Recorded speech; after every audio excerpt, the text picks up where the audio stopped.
melihat sidang pra-peradilan Peggy dan dinyatakan bebas oleh hakim. Dari Bang Oto pribadi melihatnya seperti apa?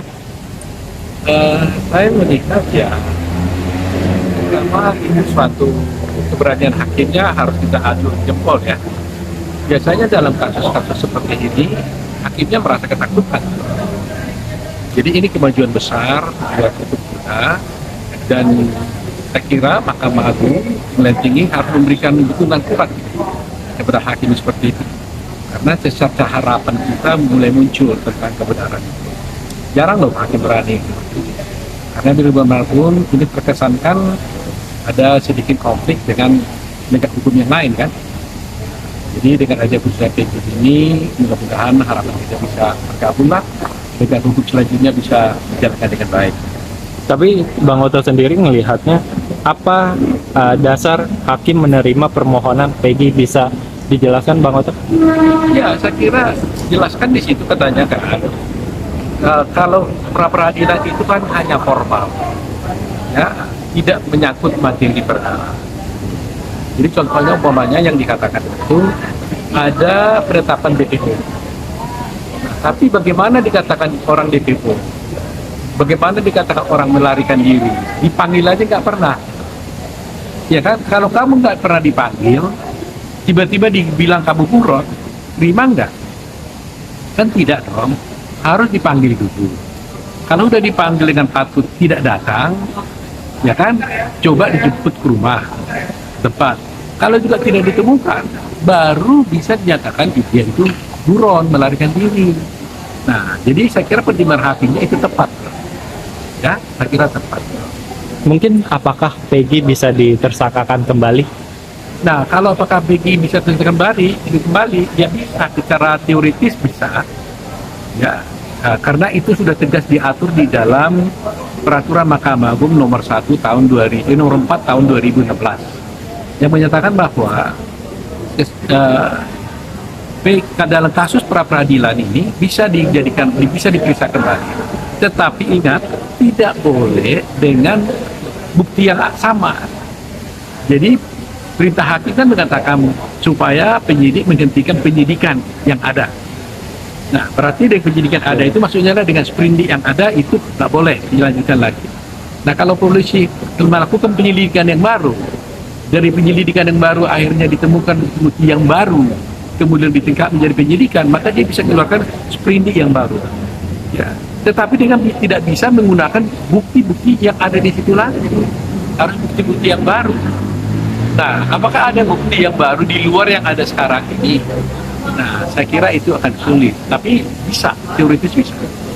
Oke, Bang Oto, dalam kemenangan Rapid Peggy banyak polemik, juga dari sebelumnya juga menersangkakan diduga salah ya. Nah, kedepannya nasib Ibtu Rudiana dan Kapolda Jabar menurut Bang Oto seperti apa kedepannya? Ya, kalau saya melihat begini ya, dalam satu proses seperti ini jangan sampai ada perasaan, artinya kalau ada kita berkomentar seperti ini kita ingin menjatuhkan seseorang. Di sini tidak ada perlawanan institusi, tidak, tapi ini proses hukum yang diperbaiki. Nah, mengenai soal Ibtu Rudiana, bagaimana prosesnya, itu kan internal kepolisian. Kalau kepolisian nggak ada kesalahan, dia diproses secara internal. Tapi kalau dia tidak bersalah, ya nggak ada apa-apa dong. Ya kan, kita nggak begitu. Kita nggak pernah pikirkan tentang bagaimana nasib Kapolda, bagaimana nasib Rudiana.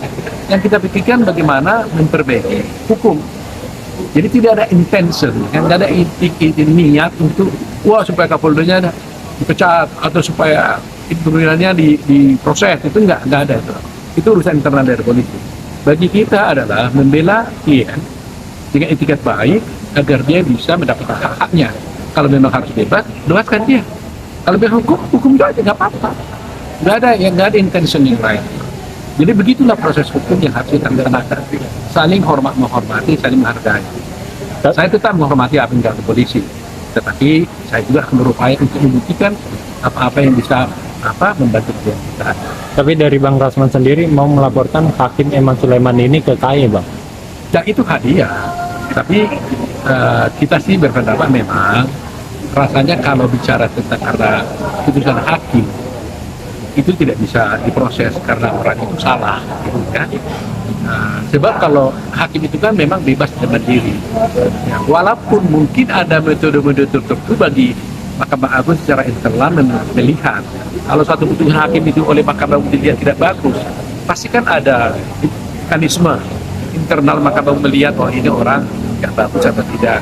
Tapi selama dia telah melakukan putusannya dengan bisa dipertanggungjawabkan, yang saya kira sekarang ini emang bisa dipertanggungjawabkan putusannya, saya bisa melihat bisa dipertanggungjawabkan. Ya saya kira itu justru kita harus dukung dia.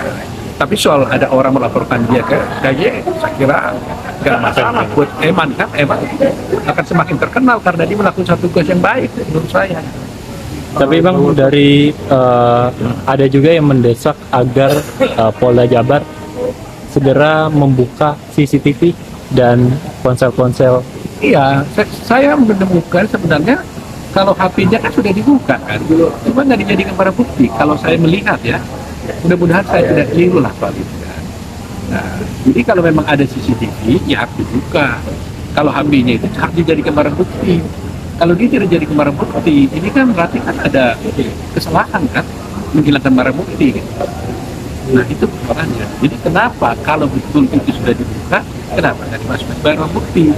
Makanya saya di dalam dialog tadi saya katakan itu ada dalam putusan. Tapi ternyata kalau Fredri mengatakan bahwa itu tidak ada dalam barang bukti, tapi nggak dimasukkan putusan. Wah kalau itu tambah salah lagi. Jadi saya kira begitulah ya. Jadi pokoknya kita mari berupaya secara saya dengan tim berupaya membuktikan bahwa klien kita tidak bersalah karena sepanjang kita yakini dia tidak bersalah. Kalau kami yakini dia bersalah, ya tentu saja kami juga tidak akan mengatakan dia supaya tidak bersalah kan gitu. Nggak boleh juga kan. Ya. Oke, Bang Oto, ini Bang Oto terkait upaya hukum Pradi kemarin beberapa waktu lalu resmi laporkan Aib dan Dede, itu seperti apa, Bang Oto? Ya, saya kira itu satu tim ya, tim yang merundingkan itu. Saya dapat laporan, mereka melaporkan, tentunya mereka punya keyakinan, punya alasan yang kuat untuk itu. Saya katakan pada tim, kalau kalian punya bukti-bukti bahwa itu ada dugaan kepalsuan, ya silakan gitu. Sama dengan besok kalau tidak keliru, mereka akan melakukan laporan ke Mabes ya. Katanya, ya saya akan koordinasi lagi nanti ya, melaporkan itu Rudiana kalau saya tidak keliru. Tapi saya besok katanya, kalian belum dapat kabar soal itu ya. Katanya begitu. Nah, itu juga saya katakan pada tim, kalau memang kalian meyakini ada dugaan dan begitu silahkan. Tapi jangan jadi fitnah kan. Ya? Bang, terakhir mungkin melihat kasus ini semakin ruwet, apalagi Peggy sudah dinyatakan bebas oleh hakim. Abang melihatnya semakin ruwet, tidak jelas atau seperti apa? Semakin mengerucut menurut saya tuh. Masyarakat semakin mengerti apa yang terjadi. Harapan saya Polri harus betul-betul sungguh-sungguh melakukan evaluasi, ya, mengevaluasi kasus ini, audit apakah betul ada kesalahan. Kalau ada kesalahan, perbaiki. Kalau sudah benar, ya sudah, tanggung jawabkan, ya sudah selesai. Nah, jadi saya sangat senang dengan media sekarang ini karena saya baru melihat media ini betul-betul memberikan perhatian yang khusus tentang rasa keadilan masyarakat. Jadi media tidak boleh berhenti. Kalau kalian berhenti, memang ini pembentukan kasus ini kan sulit. Nah, baru kali ini saya lihat media dengan hatinya sendiri, upaya sendiri dari hati sendiri ingin membuka kebenaran. Dan itu bagus sekali. Nah, tapi kita objektif juga kan, kali ini harus objektif. Kalau memang yang satu bersalah, bilang aja bersalah, yang satu benar, ya benar. Tapi kali ini kita lihat, saya melihat tendensinya bahwa masyarakat menginginkan kebebasan daripada para terpidana. Ingat loh, hukuman mati loh. Kalau tidak betul-betul berbuat, bayangin hukuman mati. Itu yang saya katakan.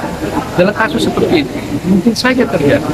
Dan kita ingat seorang pujangga mengatakan, kebohongan kecil hanya bisa ditutupi oleh kebohongan yang lebih besar. Kebohongan yang lebih besar akan bisa ditutupi oleh kebohongan yang lebih besar lagi. Sampai akhirnya kebohongan itu bercerita tentang kebohongan itu sendiri. Nah, jadi hanya kebohongan sendiri bercerita tanpa harus lagi kita bongkar-bongkar. Nah, itu yang saya duga akan terjadi di dalam kasus ini. Jadi nggak perlu kita bongkar-bongkar, kebohongan itu akan bercerita sendiri. Nah, itu.